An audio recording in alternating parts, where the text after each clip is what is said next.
how to block someone from commenting on your Instagram posts, or stop unwanted users from interacting with your content? This quick tutorial will show you the exact steps using Instagram privacy settings. First, open the Instagram app and go to your profile. Now, tap the menu icon in the top right corner. Then, scroll down and look for the option called Comments under the How Others Can Interact with You section. Here, you'll see an option called Block Comments From. Tap on it, and now you can search for the person you want to restrict. Once you find the account, just tap Block, and that user will no longer be able to comment on your posts. Simple, right?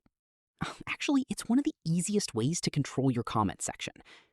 And if you ever want to undo it, just go back to the same section, tap Block Comments From, then unblock it.